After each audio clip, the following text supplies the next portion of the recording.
Mon nom est Santiago Hernandez et j'ai 29 ans. Voici l'histoire de la façon dont la Vierge Marie a changé ma vie pour toujours, après que j'ai détruit son autel sacré dans un acte de rébellion qui semblait impardonnable. Ce qui s'est passé ce petit matin-là, quand j'ai entendu sa voix pour la première fois, a défié tout ce que j'avais cru sur la réalité et m'a conduit à vivre une rencontre qui a transformé non seulement mon cœur, mais toute mon existence. Je suis né dans une famille catholique très dévote à Guadalajara, au Mexique, au sein d'une tradition religieuse qui s'était transmise de génération en génération depuis plus d'un siècle.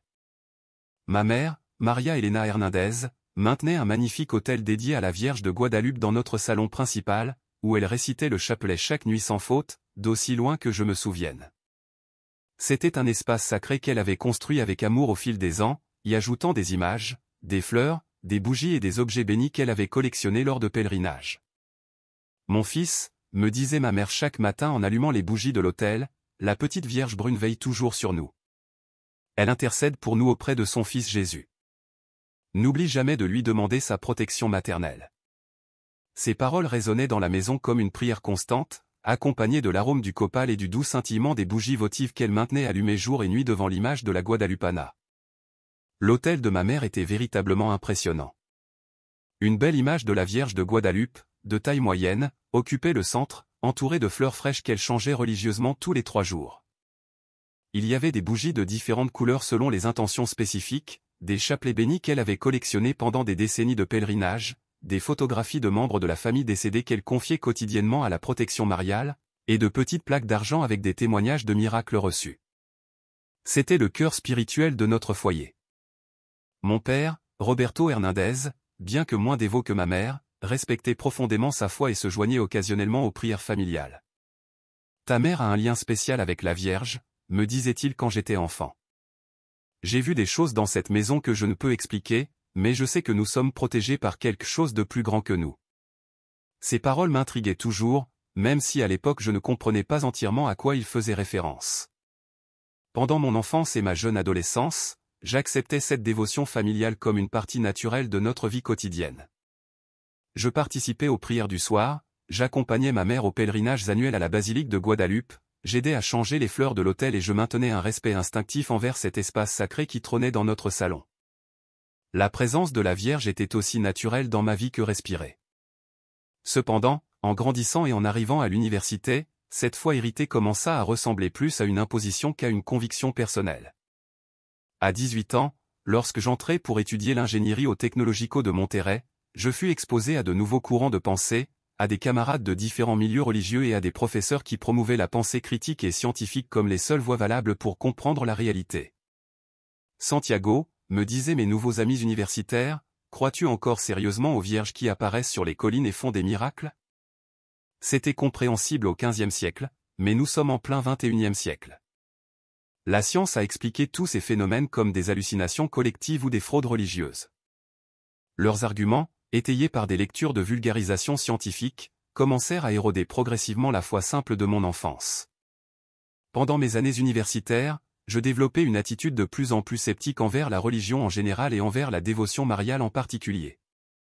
Je lus avidement des livres d'auteurs athées comme Richard Dawkins, Christopher Hitchens et Sam Harris, me sentant intellectuellement supérieur à ceux qui maintenaient des croyances religieuses. La religion est l'opium du peuple, me répétais-je. Convaincu d'avoir évolué au-delà des superstitions de mon éducation, mes visites à la maison devinrent de plus en plus tendues. L'autel de ma mère, qui auparavant m'avait semblé beau et réconfortant, m'irritait maintenant profondément. Je le voyais comme le symbole de tout ce qui n'allait pas avec le Mexique, le retard, la superstition, la résistance au progrès scientifique. Comment une femme intelligente comme ma mère peut-elle continuer à croire à ces bêtises? Me demandais-je avec l'arrogance typique d'un universitaire qui se croit éclairé. Maman, lui disais-je avec une condescendance à peine dissimulée, ne trouves-tu pas que parler à une image est un peu primitif? Ne serait-il pas préférable d'utiliser ce temps et cette énergie à des choses productives?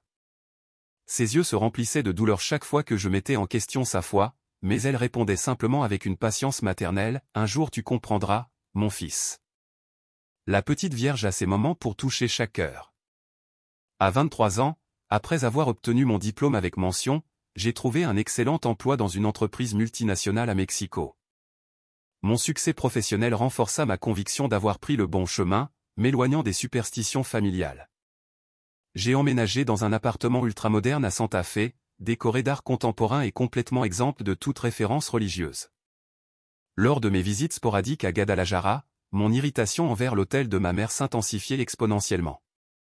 Il me semblait un anachronisme ridicule en plein XXIe siècle, une perte d'espace dans un salon qui pourrait être beaucoup plus fonctionnel et esthétiquement moderne. Cette maison ressemble à un musée de superstition, pensais-je en observant ma mère effectuer ses rituels de prière nocturne. Mon attitude hostile envers la religion ne passait pas inaperçue auprès de mes parents. Ma mère tentait de maintenir des conversations normales avec moi, mais je trouvais toujours des moyens d'introduire des commentaires sarcastiques sur l'irrationalité de la foi ou les dangers de la pensée magique. Mon père, plus direct, m'a averti plusieurs fois, « Santiago, respecte les croyances de ta mère. » Cette fois l'a soutenu pendant des moments très difficiles dont tu ne te souviens pas. Mais j'étais trop convaincu de ma supériorité intellectuelle pour écouter. Dans mon esprit, j'étais le membre évolué de la famille, celui qui avait réussi à se libérer des chaînes mentales qui maintenaient mes parents arriérés.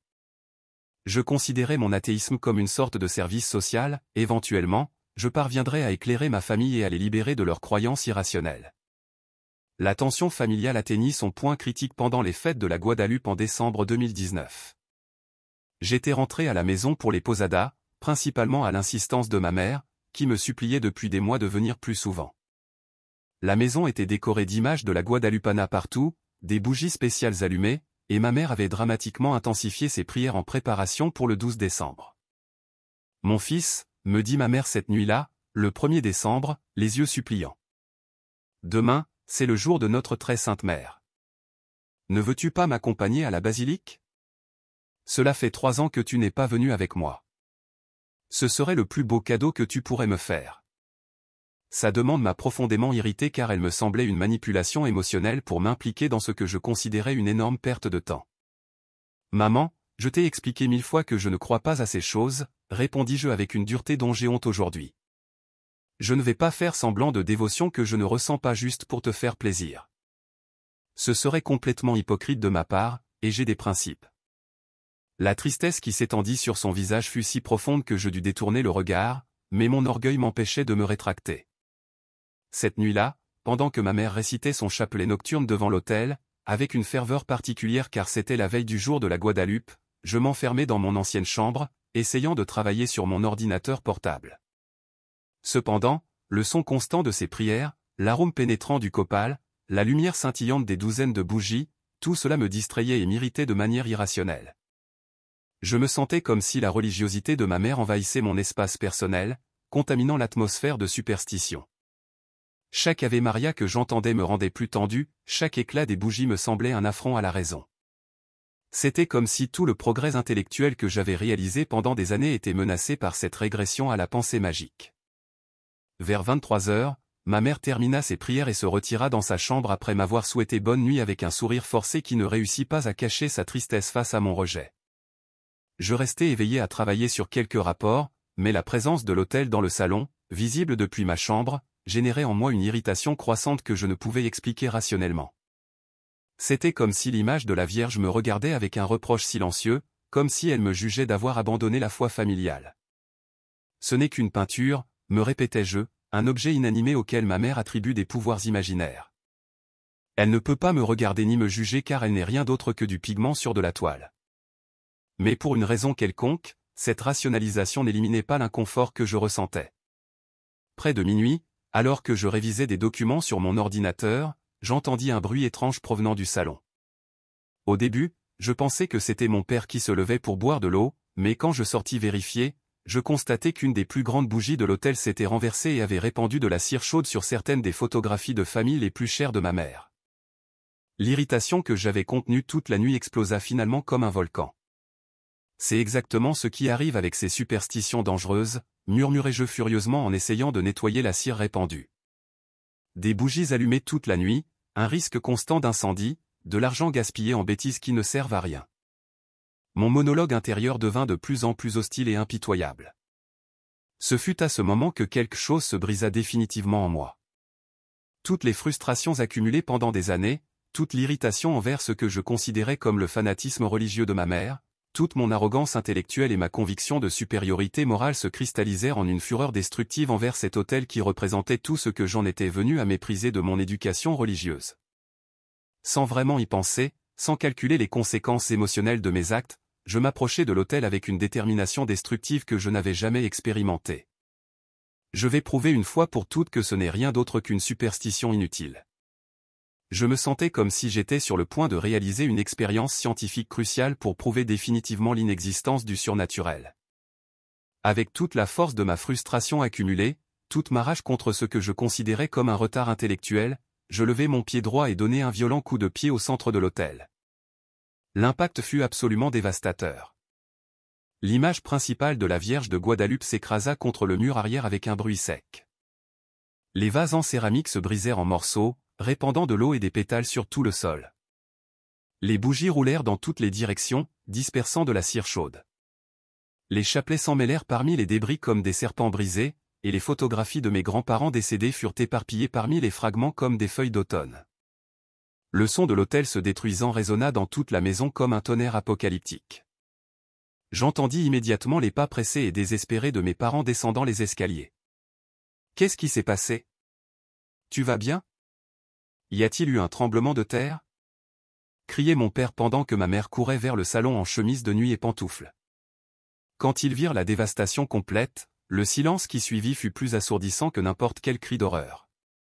Ma mère resta complètement paralysée devant les restes de son autel sacré, les mains couvrant sa bouche et des larmes commençant à jaillir de ses yeux comme des sources. Mon père me regarda avec un mélange d'incrédulité absolue et de profonde déception que je n'avais jamais vu sur son visage. « Santiago !» murmura ma mère d'une voix brisée. « Pourquoi? Pourquoi as-tu fait ça? Qu'est-ce que je t'ai fait pour mériter que tu me blesses ainsi? » « Parce que tu avais besoin de te réveiller une fois pour toutes, » répondis-je avec une cruauté dont j'ai honte jusqu'aux larmes aujourd'hui. Il est temps que cette famille entre dans le XXIe siècle. Nous ne pouvons pas continuer à vivre dans la superstition médiévale alors que nous avons accès à la science moderne. Je t'ai rendu un énorme service en te libérant de cette perte de temps et d'argent. Mes paroles tombèrent sur ma mère comme des coups physiques. Mon père, qui montrait rarement des émotions fortes, s'approcha de moi avec une colère contenue qui me fit reculer instinctivement. « Sors de cette maison tout de suite, » me dit-il d'une voix que je ne reconnus pas, une voix chargée de déception et de fureur. « Je ne veux pas te voir tant que tu ne pourras pas t'excuser sincèrement auprès de ta mère pour cette barbarie inexcusable. » Sa froideur me frappa plus que s'il avait crié hystériquement. « Parfait. » répondis-je avec l'arrogance qui me caractérisait en ces jours sombres.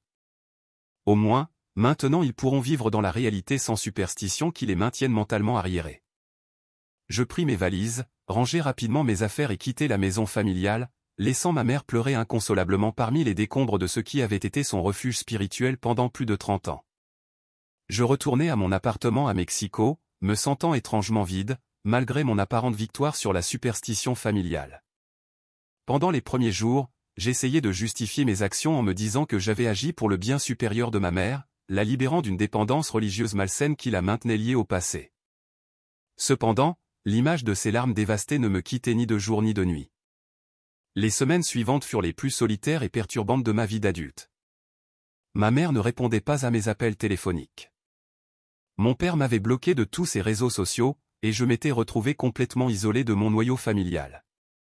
Mes amis athées applaudissaient mon courage de confronter la religion familiale d'une manière si directe, mais je me sentais de plus en plus vide et confus quant à savoir si j'avais vraiment fait ce qu'il fallait.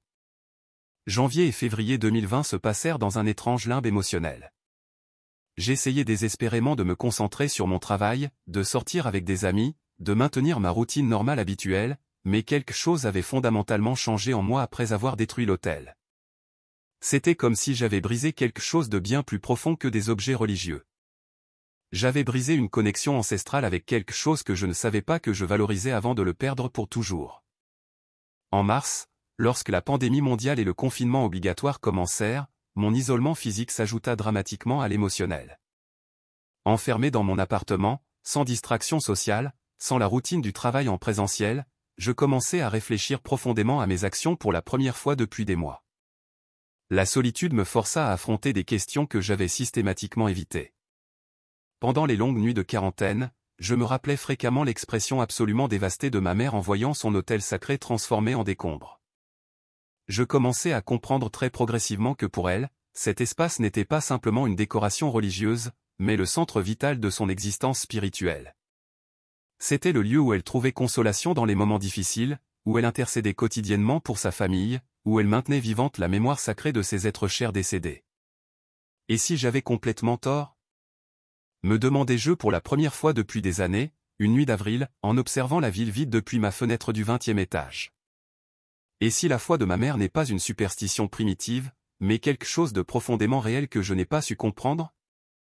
Et si en détruisant son autel je ne l'ai pas libéré, mais que je l'ai blessé d'une manière impardonnable? Ces questions commencèrent à éroder la certitude athée que j'avais soigneusement construite pendant des années. En mai 2020, après 5 mois de silence familial complet, j'essayais d'appeler ma mère pour la fête des mères. Mon père répondit au téléphone d'une voix grave. « Ta mère est très malade, Santiago », me dit-il avec une préoccupation évidente. Elle est profondément déprimée depuis ce qui s'est passé en décembre. Elle ne mange pas bien, ne dort pas bien, sort à peine de sa chambre. Les médecins disent que tu as détruit quelque chose de très important pour son équilibre émotionnel. Ces paroles me frappèrent comme un marteau direct au cœur.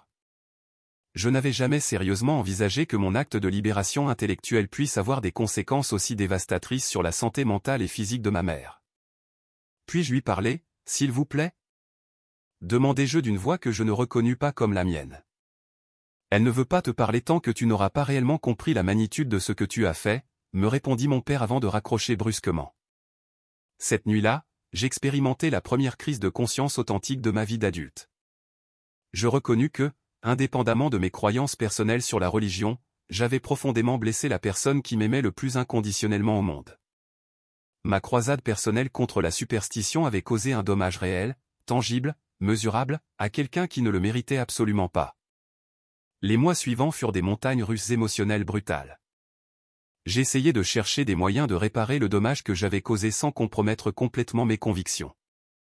J'envisageais même d'acheter un nouvel autel plus beau pour ma mère, mais je me rendis compte que ce serait un geste complètement vide s'il n'était pas accompagné d'une transformation authentique de mon attitude envers sa foi.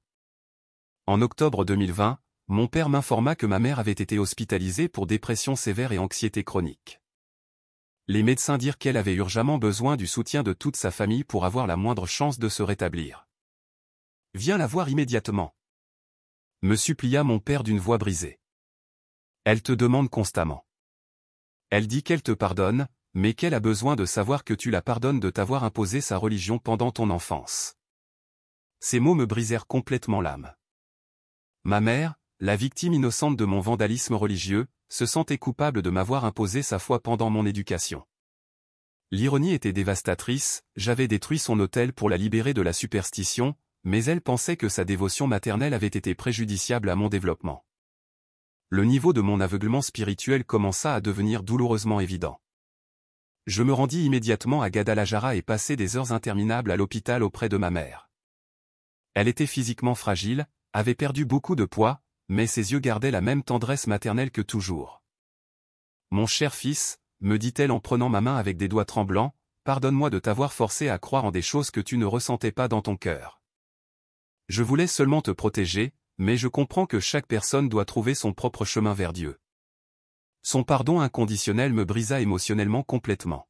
« Maman, tu n'as absolument rien à pardonner », lui répondis-je avec des larmes que je n'avais pas versées depuis des années. C'est moi qui ai désespérément besoin de pardon pour avoir détruit quelque chose de si sacré pour toi. Je ne comprenais pas ce que cela signifiait pour ta vie, pour ton cœur, pour ton âme. Ce fut la première fois de ma vie d'adulte que je reconnus avoir commis une erreur vraiment grave. Ma mère sourit faiblement et me caressa le visage, comme quand j'étais enfant. C'est déjà pardonné, mon fils, mais j'ai besoin de te demander une très importante faveur. Sa voix devint plus sérieuse. Quand je sortirai de l'hôpital, m'aiderais-tu à reconstruire l'autel de la Petite Vierge? Cela ne doit rien signifier de religieux pour toi, mais pour moi, ce serait comme retrouver l'espoir dans la vie. Sa demande m'émut profondément, mais m'effraya aussi. Aider à reconstruire l'autel signifierait entrer en contact direct avec la religiosité que j'avais rejetée si violemment. Cependant, voyant l'état de ma mère, je savais que je n'avais pas le choix. Bien sûr, Maman, je t'aide avec ce dont tu as besoin. Ma réponse la fit pleurer de bonheur pour la première fois depuis des mois. Lorsque ma mère fut sortie de l'hôpital en novembre, je tins ma promesse.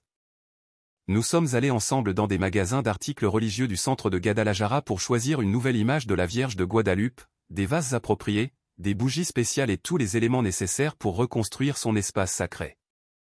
Bien qu'intérieurement je restais sceptique, je m'efforçais de montrer du respect et un intérêt sincère pour ce qui était important pour elle. Cette image est parfaite, me dit ma mère en désignant une belle représentation de la Guadalupana de taille moyenne. Ne trouves-tu pas qu'elle a une expression très tendre?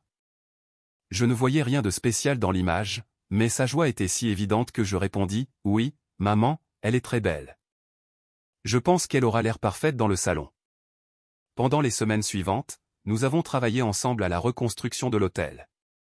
Je m'occupais des aspects pratiques, installer des étagères, organiser l'espace, placer les éléments les plus lourds. Ma mère s'occupait des détails spirituels, bénir chaque objet, organiser les fleurs selon les traditions familiales, placer les photographies des membres de la famille décédés dans le bon ordre. Ce fut un processus étrangement guérisseur pour notre relation. Au fur et à mesure que nous avancions dans la reconstruction, je commençais à remarquer des choses que je n'avais jamais observées pendant mon enfance. La minutie avec laquelle ma mère organisait chaque élément, les histoires familiales associées à chaque objet, la paix qui irradiait de son visage pendant qu'elle travaillait sur l'autel, tout cela me révélait des dimensions de sa foi que j'avais complètement ignorées pendant mes années de rébellion athée. Ce chapelet a appartenu à ton arrière-grand-mère, me racontait-elle en le plaçant soigneusement à côté de l'image principale. Elle a prié avec pendant la Révolution mexicaine en demandant la protection de la famille. Et cette petite médaille, ta grand-mère me l'a offerte le jour de ta naissance, en me disant que la petite Vierge veillerait toujours sur toi. Chaque objet avait une histoire, un lien familial, une signification qui transcendait le purement décoratif. La nuit du 11 décembre 2020, exactement un an après mon acte destructeur, ma mère inaugura officiellement l'hôtel reconstruit avec une prière spéciale de gratitude. Elle me demanda de l'accompagner, et bien que je me sentisse mal à l'aise, j'acceptai par respect pour sa récupération émotionnelle. Nous nous agenouillâmes ensemble devant l'image pendant qu'elle récitait le chapelet. Chère petite Vierge, aide-moi. Merci de m'avoir rendu mon fils. Merci de nous avoir permis de reconstruire ensemble cet espace sacré. Je te demande de toucher son cœur et de lui montrer ton amour maternel. Ces paroles m'émurent malgré mon scepticisme. Bien que je ne croie pas à ce que nous faisions, je reconnaissais l'amour sincère derrière ces prières. Cette nuit-là, après que mes parents soient allés dormir, je restais éveillé dans mon ancienne chambre, réfléchissant aux événements de la dernière année. Le processus de reconstruction de l'hôtel avait été thérapeutique pour ma relation avec ma mère, mais n'avait pas changé mes convictions fondamentales sur la religion. Je continuais de considérer la foi comme une superstition, bien que je comprenais maintenant qu'elle pouvait être une superstition bénéfique pour ceux qui en avaient besoin émotionnellement. Vers 3 heures du matin, alors que je consultais quelques emails sur mon téléphone, j'entendis un bruit étrange provenant du salon. Au début, je pensais que c'était un chat dans la rue ou le vent déplaçant quelque chose dans le patio, mais le bruit se répéta et cette fois-ci me sembla différent. Ce n'était pas un bruit fortuit, mais quelque chose qui semblait avoir une intention, un but. Intrigué et légèrement préoccupé par la sécurité de la maison, je me levai silencieusement pour enquêter. Je marchais pieds nus vers le salon, m'attendant à trouver une explication logique au bruit, une fenêtre mal fermée, un objet qui était tombé, peut-être un petit animal qui était entré dans la maison. Mais quand j'arrivai dans le salon, ce que je vis me laissa complètement paralysé. Le salon était baigné d'une lumière douce et dorée qui ne provenait d'aucune source visible. Ce n'étaient pas les bougies de l'hôtel, qui étaient éteintes, ce n'était pas la lumière de la rue car les rideaux étaient fermés, ce n'était pas la lune car il avait fait nuageux toute la nuit. C'était une lumière chaude, enveloppante, qui semblait émaner de l'air lui-même et qui remplissait tout l'espace d'une présence presque tangible. Et alors je l'entendis, une voix féminine, douce, mais claire, qui semblait venir de partout et de nulle part à la fois. Ce n'était pas la voix de ma mère, ce n'était la voix d'aucune femme que je connaissais. C'était une voix qui transmettait une tendresse maternelle infinie, une sagesse ancestrale, une paix que je n'avais jamais expérimentée dans ma vie. Santiago, dit la voix, et mon nom sonna comme une caresse maternelle. Mon cher fils, pourquoi as-tu tant lutté contre l'amour qui t'a toujours attendu? Mon esprit rationnel commença immédiatement à chercher des explications logiques. C'est une hallucination, me dis-je. Stress accumulé, manque de sommeil, culpabilité subconsciente pour avoir blessé ma mère. Mais la voix continua, et chaque mot semblait pénétrer directement dans mon âme, au-delà de toute analyse intellectuelle. Tu as détruit mon hôtel non par haine, mais par peur, continua la voix avec une compréhension qui me désarma complètement. Tu avais peur que ce soit réel, peur que ta mère ait raison, peur de découvrir qu'il y avait quelque chose de plus grand que ton entendement rationnel. Mais l'amour ne menace pas l'intelligence, il la complète. Les mots résonnèrent en moi avec une vérité que je ne pouvais nier. Pendant des années, j'avais attaqué la foi de ma mère, non parce que j'étais convaincu qu'elle était fausse, mais parce que la possibilité qu'elle soit réelle me terrorisait. Mon athéisme agressif avait été une façon de me protéger de la terreur existentielle d'affronter l'inconnu, l'incontrôlable, ce qui échappait à ma compréhension scientifique. Mère, murmurai-je sans comprendre complètement pourquoi j'utilisais ce mot. Je ne sais pas si c'est réel ou si je suis en train de perdre la raison. Ma voix tremblait comme celle d'un enfant effrayé. La réalité est bien plus vaste que ce que tes sens ne peuvent capter, me répondit-elle avec une infinie patience. Ta mère n'est pas superstitieuse, elle est sage. Elle a compris quelque chose que tu commences à peine à découvrir, qu'il existe un amour maternel qui transcende la mort, qui connecte les générations, qui guérit les blessures les plus profondes du cœur humain. Pendant que la voix parlait, je commençais à voir des images dans mon esprit. Je vis ma mère enfant, priant devant l'autel de mon arrière-grand-mère pendant des temps difficiles. Je vis ma grand-mère lui enseigner les prières traditionnelles, lui transmettant le chapelet familial, lui transmettant une foi qui avait soutenu notre famille pendant des générations. Je vis la douleur dans les yeux de ma mère quand je rejetais violemment cet héritage spirituel. Chaque génération doit choisir, continua la voix. Mais avant de choisir, elle doit comprendre véritablement ce qu'elle rejette ou accepte. Toi, tu as rejeté sans comprendre. Ta mère a accepté parce qu'elle comprenait profondément. Que dois-je faire ? Demandai-je avec des larmes coulant sur mes joues, des larmes dont je ne savais d'où elles venaient. Comment puis-je réparer le dommage que j'ai causé non seulement à ma mère, mais à toute cette chaîne de foi familiale ? Commence par ouvrir ton cœur à la possibilité que l'amour maternel puisse se manifester de manière que la science n'a pas appris à mesurer, me répondit-elle. Je ne te demande pas d'abandonner ton intelligence, mais de l'utiliser pour explorer des dimensions de la réalité que tu as maintenues fermées par peur. La présence et la lumière commencèrent à s'estomper progressivement, mais avant qu'elles ne disparaissent complètement, j'entendis les derniers mots qui changeraient le cours de ma vie. Ta mère a prié pour toi chaque nuit pendant cette terrible année. Chaque Ave Maria a été une supplication pour ton retour au foyer spirituel de ta famille. Sa foi n'a pas été vaine. Quand le salon revint à la normale, je restai agenouillé devant l'autel reconstruit, pendant des heures, pleurant comme je n'avais pas pleuré depuis l'enfance. Je ne savais pas si ce que j'avais expérimenté était réel selon des critères scientifiques, mais je savais que cela avait été authentique selon des critères humains.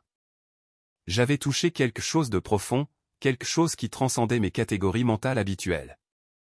Le lendemain matin, je me suis réveillé avec une clarté mentale que je n'avais pas expérimentée depuis des années. Je n'étais pas devenu subitement un catholique dévot, mais j'avais reconnu que mon athéisme agressif avait été aussi dogmatique que n'importe quel fondamentalisme religieux. J'avais fermé mon esprit à des possibilités qui méritaient d'être explorées avec honnêteté intellectuelle. « Maman, lui dis-je pendant le petit déjeuner, je veux te demander une très importante faveur. » Ma mère me regarda avec une curiosité pleine d'espoir. « Pourrais-tu m'enseigner ta foi ? Je ne promets pas de me convertir, mais je veux comprendre réellement ce que cela signifie pour toi, ce que cela a signifié pour notre famille pendant des générations. » Ses yeux se remplirent de larmes de joie. « Mon cher fils, c'est tout ce que j'ai demandé dans mes prières, non pas que tu crois la même chose que moi, mais que tu comprennes pourquoi je crois. » Sa réponse me confirma que j'avais pris la bonne décision. Pendant les mois suivants, ma mère devint mon professeur d'histoire familiale et de tradition religieuse. Elle m'enseigna les prières que j'avais apprises de ma grand-mère. Elle me raconta des histoires de miracles familiaux qu'elle avait entendus enfant. Elle m'expliqua la signification symbolique de chaque élément de l'autel. Elle m'introduisit à la richesse théologique et culturelle du catholicisme mexicain. La Vierge de Guadalupe n'est pas seulement une image religieuse, m'expliquait-elle pendant que nous organisions les fleurs de l'autel. C'est le symbole de la synthèse entre les cultures indigènes et espagnoles, la mère qui a uni deux mondes, la protectrice des pauvres et des marginalisés. Pour les Mexicains, elle représente l'espoir que le divin se soucie, spécialement pour ceux qui souffrent. Au fur et à mesure que j'apprenais davantage sur la tradition de la Guadeloupe, je commençais à comprendre que ma mère n'était pas une superstitieuse, mais une héritière d'une tradition spirituelle complexe et profonde qui avait soutenu notre peuple pendant des siècles. Sa foi n'était pas un échappatoire, mais une manière de se connecter à des racines ancestrales, à des valeurs communautaires et à une cosmovision qui intégrait le matériel et le spirituel. Un an après mon expérience nocturne, le 12 décembre 2021, j'accompagnais ma mère à la basilique de Guadeloupe pour la première fois en plus d'une décennie. Je n'y allais pas comme un croyant dévot, mais comme un fils aimant qui voulait comprendre l'expérience spirituelle de sa mère. Mais ce que je vécus là-bas m'impacta profondément. Des milliers de personnes de tous âges et de toutes classes sociales étaient venues vénérer la Vierge. Beaucoup arrivaient à genoux de grande distance, d'autres portant des images ou des fleurs, certains pleurant d'émotion en voyant l'ayat originale. La foi sincère de toutes ces personnes était si tangible qu'il était impossible de la rejeter comme une superstition massive. « Ressens-tu quelque chose de spécial ici ?» me demanda ma mère pendant que nous nous approchions de l'autel principal. Honnêtement, je ne savais pas quoi répondre. Il y avait quelque chose dans l'atmosphère, une sorte de paix collective, une énergie d'espoir et de dévotion qui était indéniable. Je ne pouvais pas l'expliquer scientifiquement, mais je ne pouvais pas non plus le nier. Pendant les 2 années suivantes, ma relation avec la foi catholique évolua graduellement, de l'hostilité au respect, du respect à la curiosité, de la curiosité à une ouverture authentique. Je commençais à lire de la théologie catholique sérieuse, non pas pour la réfuter, mais pour la comprendre. Je participais occasionnellement aux messes familiales, non comme croyant, mais comme un chercheur sincère de l'expérience religieuse humaine. « Tu n'as pas besoin de croire tout ce que je crois, » me disait ma mère avec une sagesse maternelle, mais tu peux reconnaître qu'il y a des mystères dans l'existence humaine que la science seule n'a pas pu expliquer. La foi n'est pas l'ennemi de la raison, c'est une manière différente de connaître la réalité. Pendant les mois suivants, après avoir entendu la voix de la Vierge, mon cœur expérimenta une transformation profonde que je ne pus résister. Ce qui avait commencé comme du respect envers la foi de ma mère se transforma graduellement en une soif sincère d'en savoir plus sur le catholicisme, non pas d'une perspective académique, mais du désir spirituel de mon âme. En mars 2021, je pris la décision la plus importante de ma vie. Je m'inscrivis à des cours de catéchèse pour adultes dans la paroisse de ma mère. « Je veux me convertir au catholicisme », dis-je au père Miguel lors de notre première entrevue. J'ai expérimenté quelque chose que je ne peux expliquer, mais qui a complètement changé mon cœur. Ma mère pleura de joie quand je lui racontai ma décision. « Je savais que la petite Vierge allait toucher ton cœur », me dit-elle en m'embrassant. Toutes ces années de prière n'ont pas été vaines. Sa foi inébranlable avait été récompensée de la manière la plus belle possible. Pendant les mois de préparation, j'étudiais intensément la doctrine catholique. Je participais à des retraites spirituelles et commençais à expérimenter une paix intérieure que je n'avais jamais connue. Chaque enseignement sur l'intercession de Marie résonnait profondément dans mon âme, me rappelant constamment cette voix maternelle que j'avais entendue au petit matin. Le jour de ma confirmation, le 12 décembre 2021, exactement 2 ans après avoir détruit l'autel, fut le jour le plus émouvant de ma vie. Quand l'évêque Monnier avec le crème en disant « Reçois le sceau de l'Esprit Saint », je ressentis la même présence aimante que j'avais expérimenté ce petit matin transformateur. « Merci, ma mère, de ne pas abandonner ton fils rebelle », murmurai-je pendant la cérémonie. Ma mère, assise au premier rang, pleurait de bonheur en voyant comment la Vierge avait exaucé toutes ses prières. Aujourd'hui, à 29 ans, je suis un catholique dévot qui récite le chapelet quotidiennement devant l'autel que nous avons reconstruit ensemble. Chaque Ave Maria me rappelle la patience maternelle de celle qui m'a attendu pendant mes années de rébellion.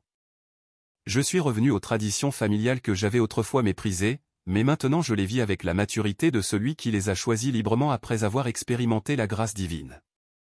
Je travaille comme coordinateur du ministère de la jeunesse dans ma paroisse, aidant spécialement les jeunes universitaires qui, comme moi, ont perdu leur foi sous l'influence de l'athéisme académique. La Vierge peut toucher n'importe quel cœur, leur dis-je, aussi endurci soit-il par l'orgueil intellectuel. Mon témoignage s'est répandu dans tout Guadalajara. On m'invite fréquemment dans les paroisses pour raconter comment la Vierge de Guadeloupe a sauvé un ingénieur athée qui avait détruit son autel sacré. Chaque fois que je partage mon histoire, je vois des larmes dans les yeux de parents qui ont des enfants éloignés de la foi, renouvelant leur espoir dans le pouvoir de l'intercession mariale. La petite Vierge ne renonce jamais à aucun de ses enfants, dis-je à ses parents préoccupés. Ma mère a prié pour moi pendant des années, et bien que je la rejetais, ses prières sont parvenues au cœur de Marie. Elle a ses moments, mais elle tient toujours ses promesses maternelles. Ma relation avec ma mère est maintenant plus belle que jamais. Nous récitons le chapelet ensemble chaque nuit quand je lui rends visite. Nous faisons des pèlerinages ensemble à la basilique chaque 12 décembre et partageons une foi profonde qui a complètement guéri les blessures que j'ai causées par ma rébellion. L'autel que j'ai détruit dans un acte d'arrogance juvénile est devenu le centre de notre vie spirituelle familiale. Chaque matin, j'allume les bougies et je remercie la Vierge pour sa patience maternelle. Chaque nuit, je m'agenouille devant son image en demandant pardon pour mes années d'aveuglement spirituel. La voix que j'ai entendue ce petit matin-là ne m'a pas seulement enseigné l'humilité, elle m'a complètement converti au catholicisme. Elle m'a montré que l'amour maternel de Marie transcende toute résistance humaine, que son intercession peut adoucir les cœurs les plus endurcis, qu'il n'est jamais trop tard pour revenir à la maison. Ma conversion a été si radicale que mes anciens amis athées ne peuvent comprendre ce qui m'est arrivé. Comment un ingénieur peut-il croire aux apparitions? Me demande-t-il avec mépris. Mais je n'ai plus besoin de convaincre personne. J'ai expérimenté la réalité de l'amour divin de manière si tangible qu'aucun argument ne peut le détruire. Chaque 12 décembre, lorsque nous célébrons le jour de la Vierge de Guadalupe, je me souviens de ce moment terrible où j'ai donné un coup de pied à son autel et de ce moment glorieux où j'ai entendu sa voix. La même mère qui a consolé ma rébellion guide maintenant ma foi adulte. La même image que j'ai détruite avec haine, je la vois maintenant avec un amour profond. Mon histoire est un témoignage vivant qu'il n'y a pas de cas perdu pour l'amour maternel de Marie. Si elle a pu convertir un ingénieur athée qui a détruit son autel sacré, elle peut toucher n'importe quel cœur qui est disposé à écouter sa voix maternelle dans le silence du petit matin. La Vierge de Guadalupe m'a enseigné que le véritable amour ne renonce jamais, qu'une mère n'abandonne jamais ses enfants, aussi loin qu'ils s'éloignent de la maison. Sa voix a transformé ma rébellion en dévotion, mon athéisme en une foi catholique profonde, mon arrogance en humilité mariale. Chaque petit matin, quand le silence enveloppe mon cœur, je me souviens de cette expérience qui a changé ma vie pour toujours et je prie. Merci, ma mère, de ne pas laisser ton fils se perdre dans les ténèbres de l'orgueil. Merci de m'avoir attendu avec une patience maternelle jusqu'à ce que je sois prêt à entendre ta voix d'amour.